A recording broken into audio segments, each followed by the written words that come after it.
Hi, future techies. Good evening again. So we were coming across tokens of C. Uh, so you have a term called data. ఇక్కడ constants okay leave all those things మనం programmer అవ్వడానికి ఏదో పరీక్ష pass అవ్వడానికి కాకుండా మనం programmer అవ్వడానికి పదాలని ఎలా పట్టుకోవాలి ఎలా అర్థం చేసుకోవాలి అని మన టార్గెట్ కాబట్టి జనరల్గా okay what is data many people call it data okay it really makes no difference the spelling is DATA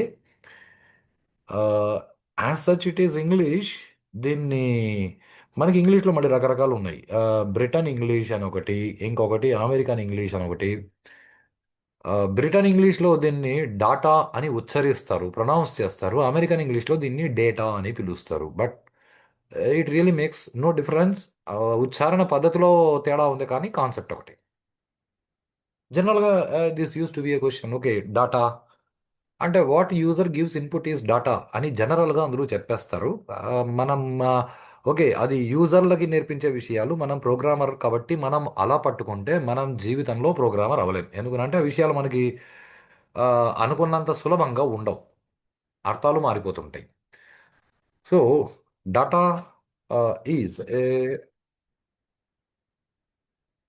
a value available in a user environment that has no meaning to user. This is how the term data is defined. ఇప్పుడు ఇదే data అనే పదాన్ని ముగ్గురు వాడతారు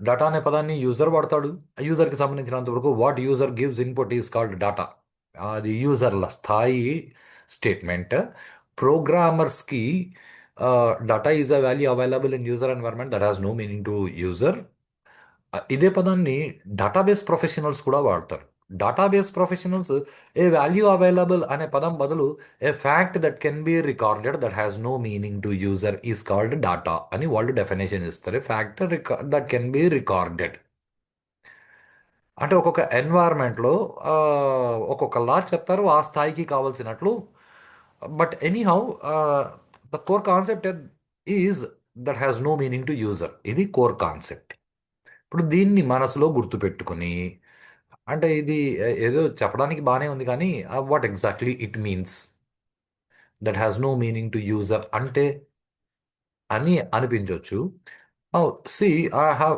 simple question you know ఇది easy going concept అయితే కాదు friends చాలా జాగ్రత్తగా గమనించండి now we have a value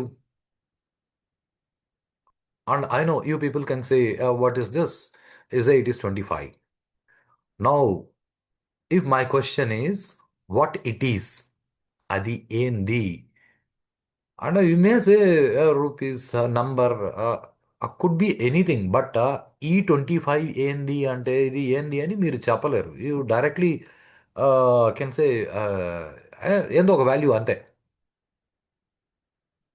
ఎంత అంటే 25 ఏంది తెలీదు is a correct answer be clear with this statement అది వాల్యూ తెలిసింది కదా తెలిసింది ఎంత 25 ఏంది అంటే ఏందో no say for example I said 4,000 okay I put something like this if I ask you మీ కొత్తగా ఒక వాల్యూ తెలిసింది కదా యూ సే ఎస్ ఎంత 4,000 రూపీస్ అని మీకు కొత్తగా కొంత నాలెడ్జ్ వచ్చింది be clear with this statement మీకు కొంత నాలెడ్జ్ వచ్చింది అంటే మీకు తెలిసింది ఎంత అంటే 4,000 రూపీస్ ఏంది అంటే డోంట్ సే డబ్బులు రైట్ అది అక్కడ ఆల్రెడీ రాసింది కాబట్టి అది డబ్బులే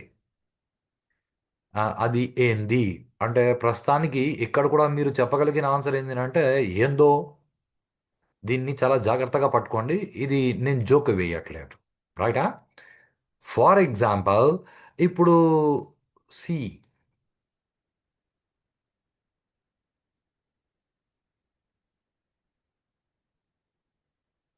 ఇప్పుడు ఇలా రాస్తుంది అనుకోండి ఇప్పుడు కూడా మీకు కొంత నాలెడ్జ్ వచ్చింది ఇప్పుడు చాలా జాగ్రత్తగా గమనించండి ఇప్పుడు చాలా విషయాలు క్లారిఫై అవుతాయి ఇప్పుడు మిమ్మల్ని ఎవరైనా అడిగారు అనుకోండి ఓ నీకు తెలిసిపోయిందా యూ సే ఓకే ఎస్ తెలిసిపోయింది. ఎంత? You say 4,000 rupees. ఏంది? You say C course fee. మరి ఇక్కడ తెలియలేదా? తెలిసింది. ఎంత? Okay say 25 rupees. ఏంది అంటే ఏందో. ఈ తేడాని గమనించండి. Now this is a value available in your environment that has no meaning to user is called data. The data that is meaningful in user environment is called information. ఎందుకంటే జనరల్గా people తప్పుగా ఏం మాట్లాడేస్తారంటే వాట్ ఈస్ డేటా అంటే information. Okay then what is information అంటే obviously data. Now be clear, it was an interview question. Almost 10, 12 years ago, it was an interview question for TCS. What is the difference between data and information? And literally, out of thousands of people, a few could say మిగతా వాళ్ళు BTech స్టూడెంట్లే చెప్పలేకపోయారు. ఎందుకు చెప్పలేకపోయారు అంటే they know data is what user gives input. అంటే ఏ స్థాయిలో మీరు అర్థం చేసుకోవాలి, ఏ స్థాయిలో అర్థం చేసుకోవట్లేదు. అలా చేసుకోకపోవడం వల్ల ఏమవుతుంది అంటే క్లారిటీ లేదు. క్లారిటీ లేదు కాబట్టి కాన్ఫిడెన్స్ లేదు. కాన్ఫిడెన్స్ లేదు కాబట్టి you will be murmuring in the answers. You will not be answering the questions. That becomes a big problem. So ఈ ప్రాబ్లమ్ని ఓవర్కమ్ చేయాలి అంటే మీరు డాటా అనే పదాన్ని ఇలాగే అర్థం చేసుకోవాలి. ఈ సంథింగ్ ఇంపార్టెంట్. డాటా అంటే what user gives input, what comes out, what gives in.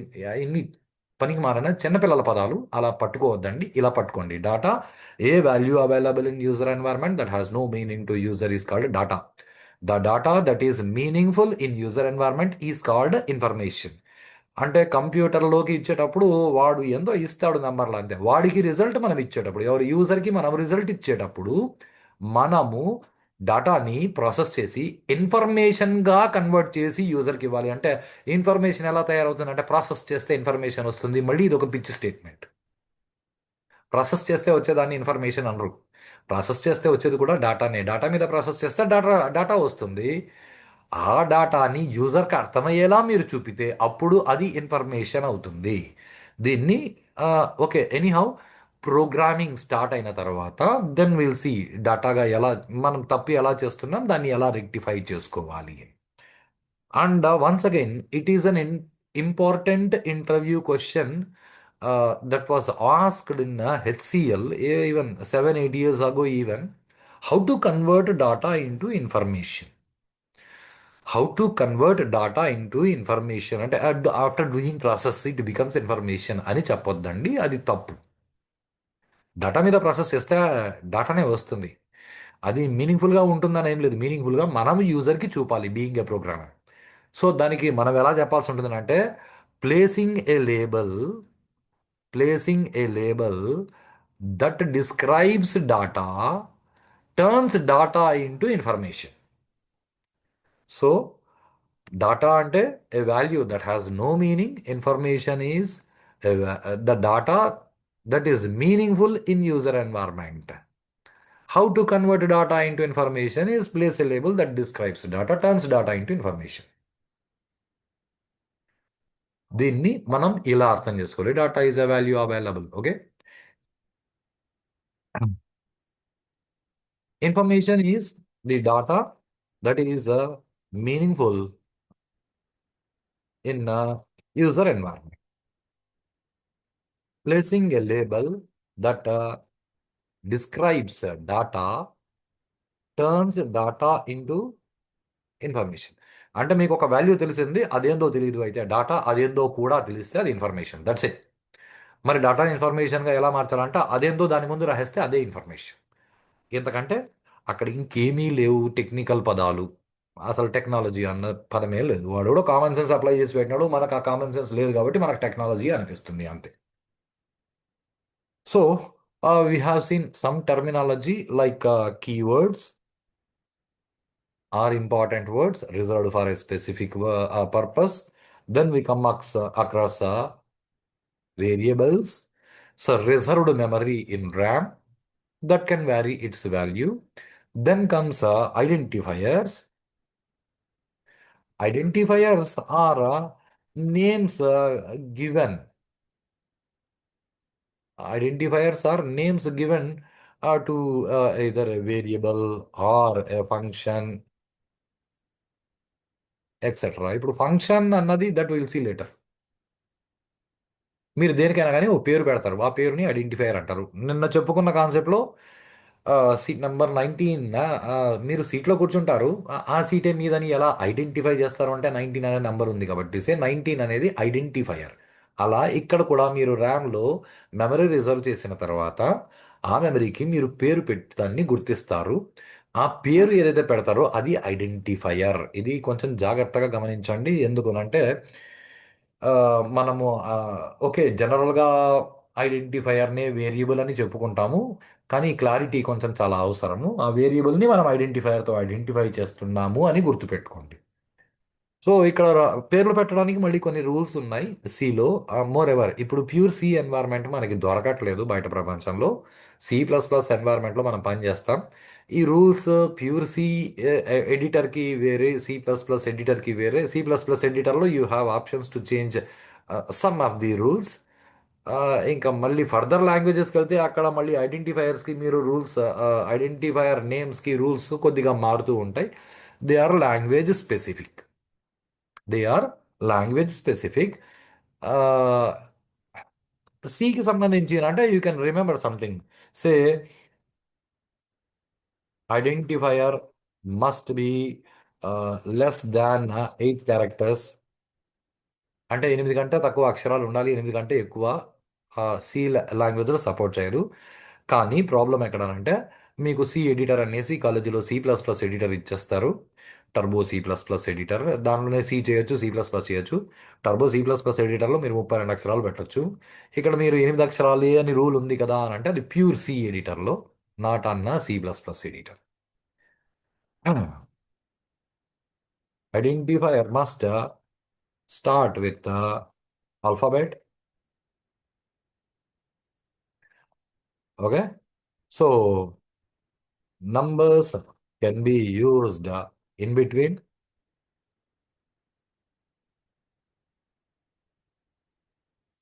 ఆల్ఫాబెట్తో start అవ్వాలి, 8 కంటే తక్కువ అక్షరాలు ఉండాలి. మధ్యలో కావాలంటే నెంబర్స్ పెట్టుకోవచ్చు. No special symbols permitted other than underscore. ఈ అండర్ స్కోర్ ఎక్కడ వాడతారు అంటే ఏదో ఇష్టానుసారం వాడేస్తాము కాదు. ఎక్కడైనా మీకు వేరియబుల్కి కానీ దేనికైనా మీరు పేరు పెట్టేటప్పుడు, ఐడెంటిఫైయర్ అంటే పేరు, పేరు పెట్టేటప్పుడు ఆ పేరులో ఎప్పుడైనా మీకు 2 పదాలు వస్తే 2 పదాల మధ్య మీరు స్పేస్ ఇవ్వకూడదు. ఎందుకంటే C++, జావా ఇవేవి ఇంక్లూడింగ్ పైథాన్ పేరులో స్పేస్ని పర్మిట్ చేయవు. స్పేస్ పెట్టకుండా కంటిన్యూస్గా టైప్ చేస్తే ఆ పదం మనకు అర్థం అవ్వాలి అంటే కష్టం అవుతుంది. కాబట్టి స్పేస్ ఇచ్చే లొకేషన్లో స్పేస్ బదులుగా అండర్ స్కోర్ వాడుకోండి అని ఒక ఫెసిలిటీ ఇచ్చినారు. And no duplicate names permitted. ఇవి basic rules for identifiers. Sorry. So keeping this beside, మనకి ఈ డాటా అన్న పదం ఇంకా పూర్తి అవ్వలేదండి. Data, you suppose to come across data types అని ఒక కాన్సెప్ట్ ఉంది. దాన్ని అర్థం చేసుకోవాలి. దానికంటే ముందు we shall get on to one more things, a special symbols, వాటి పేర్లు. ఓకే, ఇవన్నీ గూగుల్ చేస్తే కూడా మనకి దొరుకుతాయి. బట్ ఏ కొన్ని చెప్పుకుందాం. Say this is exclamation and we know this is hash. Okay, $sign.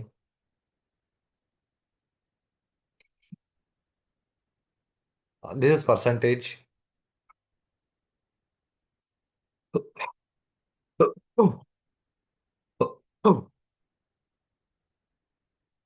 And మ్యాథమెటిక్స్లో ఈ సింబల్ని క్యాప్ అని పిలుస్తారు. అదర్వైజ్ లాంగ్వేజ్లో, ఇంగ్లీష్లో దీన్ని క్యారెట్ అని పిలుస్తారు. క్యారెట్, ఇట్ స్టాండ్స్ ఫర్, అదే ఇంగ్లీష్లో యూ హ్యావ్ 3 క్యారెట్స్ రైట్. ఒకటి కుందేలు తినే క్యారెట్, దాని స్పెల్లింగ్ వేరు. రెండు 24 carat gold, 22 carat gold, that is what purity of gold, దాని స్పెల్లింగ్ వేరు. This is carrot. క్యారెట్ అంటే దీన్ని తెలుగులో ఎలా చెప్పాలి అని అంటే హంసపాదు అని అంటారు. నాకు తెలిసి ఇంగ్లీష్లోనే బెటర్, ఎందుకంటే తెలుగులో హంసపాదు అనే పదం ఈ మధ్య కాలంలో పిల్లలు ఎప్పుడు చిన్నప్పటి నుంచి ఇప్పటి వరకు వినుంటారు. అంటే ఆ హంసపాదం అంటే ఆపి చదవాల్సినది, ఆ ఆ ఆ అక్కడ ఆపాల్సినది అని అర్థం. ఆదిలోనే హంసపాద అని అంటారు. అంటే నువ్వు పని స్టార్ట్ చేసిన వెంటనే ఆపేసినావా అని. సో ఇది మీరు మామూలు రెగ్యులర్గా నోట్స్ రాసేటప్పుడు వాడుతూ ఉన్న సింబల్సే. ఏదో ఇక్కడ రాస్తూ రాస్తూ ఆ, ఇలా రాసేసారనుకోండి. ఇప్పుడు ఇక్కడ డాన్ రాయాలి అని అంటే స్పేస్ పట్టదు. అలాంటప్పుడు మీరేం చేస్తారంటే ఇక్కడ ఇలా పెట్టేసి పైకి వెళ్ళి ఇక్కడ డాన్ అని రాస్తారు. అంటే నువ్వు ఇక్కడ వరకు చదివి ఈ తర్వాత ఏదైతే సింబల్ ఉందో ఈ లొకేషన్లో అక్కడ ఆపి దీన్ని చదివి మళ్ళీ నువ్వు ఫర్దర్ది చదువు అని అర్థం. This is what that caret symbol stands for. Okay. అలాగే you have a symbol like this, you know. దీన్ని ప్రజలు చాలా మంది చాలా తప్పు తప్పుగా వాడేస్తారు, అట్ ది రేట్ ఆఫ్ అని. This is not at the rate of. This is actually A T T E, at a. And you suppose it has a meaning, it is an alphabet. It is an alphabet, say at a. మనకి ఏదో alpha beta gamma ఈ హిందీ అక్షరాలు, A B C D English అక్షరాలు, తెలుగు అక్షరాలు, ఉర్దూ అక్షరాలు అన్నట్లు అదేదో భాషలో ఇది మొదటి అక్షరం, దాని పేరు అయితే దానికి అర్థం ఏమిటంటే అవైలబుల్ అట్ అని అర్థం. సి ఏదో రిజల్ట్స్ అవైలబుల్ అట్ రూపీస్ 10 అని వాడెవడో ఇంటర్నెట్ సెంటర్ వాడు అక్కడ పెట్టుంటే మనం దాన్ని చూసి, అంటే మనం 10 రూపాయల డబ్బు ఇస్తున్నాం కాబట్టి అట్ ది రేట్ ఆఫ్ అని మనము ఊహించేసుకొని ఆ అట్ ది రేట్ ఆఫ్ అనే పదం అలవాటు చేసేసుకొని, ద బిగ్గెస్ట్ ప్రాబ్లమ్ ఈజ్ మనం అలవాటు చేసేసుకొని, ఇప్పుడు కూడా నేను చెప్తున్న పదాలు మీరు అలవాటు చేసుకుంటే you can turn up easy professional. And more ever ఇంగ్లీష్లోనే పాఠాలు చెప్పుకొని ఇంగ్లీష్లో దండిగా ఉన్న YouTube videos you can watch and you can understand, there is nothing wrong. Problem ఎక్కడ అంటే ఇంగ్లీష్లో మనం ఆలోచించలేము, ఇంగ్లీష్లో మనం అర్థం చేసుకోలేము. కాబట్టి నేను అదే పనిగా తెలుగులో చెప్పడానికి కారణం నేను ఇంగ్లీష్లో చెప్పలేకపోవడం కాదు, ఇంగ్లీష్లో నేను ఆలోచించలేను, మీరు కూడా ఆలోచించలేరు. ఎందుకంటే ప్రపంచంలో ప్రతి జీవి తన మాతృభాషలో అర్థం చేసుకున్నంత సులభంగా వేరే భాషల్లో అర్థం చేసుకోలేరు. కాబట్టి నేను ఇలా తెలుగు ఇంగ్లీషు కలిపి ఏదో చెప్తూ ఉన్నా. Okay. And you have some more symbols like you have a symbol like this. దీన్ని ఏదో అందరూ స్లీపింగ్ చేస్తా అంటారు, trash. It is called tilde. Okay. And ఈ సింబల్స్ ఉన్నాయి, less than, greater than, okay, equal to.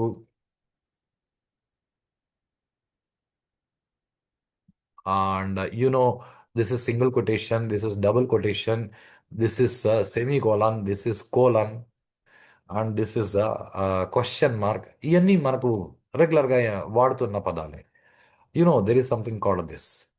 And be clear, ఇక్కడ నేను ఏదైతే పదాలు వాడుతున్నానో ఇవి ఇంగ్లీష్ డిక్షనరీలో దొరికే పదాలు, ఇవి కంప్యూటర్ కోసం వాడే పదాలు కాదు. వీటిని మామూలుగా మనం ఏమంటామనంటే brackets.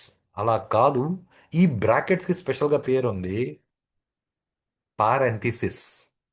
Oh, yeah, don't pronounce this as parenthesis. This is not parenthesis, this is parenthesis. And we call this a square brackets. There is no square. This is called brackets. Oh, flower brackets. ఇవన్నీ మనము రెగ్యులర్గా అలవాటు చేసుకున్న పదాలు. చిన్నప్పుడు flower brackets పెట్టు, దీని పేరు బ్రేసెస్. అండ్ ఓకే, ఇలా వాడతారు. మ్యాథమెటిక్స్లో జనరల్గా నాట్ ఈక్వల్ టు అనే పదం వాడేస్తారు. Otherwise these are called angled brackets. I know there is a symbol like this. And అనే లొకేషన్లో ఈ సింబల్ని వాడేస్తాము. అండ్ అని రాయడానికి బదులు ఈ సింబల్ వాడేస్తాం కాబట్టి మనకి అలవాటైపోయి అది అండ్ అనే అంటాము. అది అండ్ కాదు, డిక్షనరీలో మీరు వెతికితే, ఇంగ్లీష్ డిక్షనరీలో వెతికితే దాని పేరు ఉంటుంది. It is ampersand. So it is ampersand. And ఏదో star this is not star, it is asterisk. Be clear, ఇది అస్ట్రిక్ కాదు, ఆస్టరిస్క్. ఇలా ఈ పదాలు దేన్ని ఎలా ఉచ్చరించాలని గుర్తుపెట్టుకోవాలి. ఇవన్నీ మాకు అవసరమా? ఉద్యోగం అవసరమే. ఉద్యోగంలో అడుగు పెట్టిన తర్వాత మీరు ఆ ఇంట్లో అమ్మా నాన్నతో మాట్లాడడం కంటే బయట ప్రపంచంలో జనాలతో మాట్లాడడం ఎక్కువ ఉంటుంది. బయట ప్రపంచంలో జనాలతో మాట్లాడేటప్పుడు మీరు, yeah I put a star there and I put this flower brackets, వినేవాడు నవ్వుకుంటాడు మిమ్మల్ని చూసి. ఆ మిమ్మల్ని చూసి వాడు నవ్వుకోకూడదని మీరు అనుకుంటే ఏ భాషలో పదాలు ఎలా వాడాలో అలా వాడడం మీరు అలవాటు చేసుకోండి friends. This is something important. Okay, anyhow, I think next topic data types అని చెప్పుకుంటే బాగుంటుందని నాకు అనిపిస్తుంది. ఎందుకంటే అన్ని చాలా ఈజీ గోయింగ్ పదాలు చెప్పడం, చాలా easy going. Data types, there are four basic data types: int, char, float, double. What is that? Why it is? What is the purpose of that? ఇవి అర్థం చేసుకోవడానికి నాకు తెలిసి ఇప్పుడు వీడియో స్టార్ట్ చేస్తే టైం పర్మిట్ చేయకపోవచ్చు. కాబట్టి ఈ డాటా టైప్స్ అనే టాపిక్ని will have a discussion in the next video.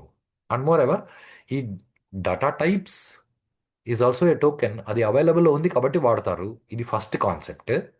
రెండు, ఈ డాటా టైప్స్ అనే విషయాన్ని అర్థం చేసుకుంటే సిస్టమ్ యొక్క ఇంటర్నల్ ఆర్కిటెక్చర్, ఇంటర్నల్ ఫంక్షనాలిటీ, ఇవన్నీ మనకి బాగా క్లియర్గా అర్థమవుతాయి. ఎనీహౌ, ఇంట్లో కూర్చొని మీకు ఎప్పుడు అవకాశం దొరికితే అప్పుడు మీరు కూర్చొని విని నేర్చుకోగలిగిన విషయాలు కాబట్టి when ever you feel comfort you can makeup these things. కాలేజీలో అయితే క్లాస్లో వర్కింగ్ అవర్స్లో కూర్చొని వినాలి, ఆ వర్కింగ్ అవర్స్లోనే పని చేయాలి. ఆ సబ్జెక్ట్ అయిపోయిన తర్వాత మాకు ఇంట్రెస్ట్ ఉన్నా కుదరలేదు, అలాంటి సిచ్యువేషన్ లేకుండా ఉండేందుకు దో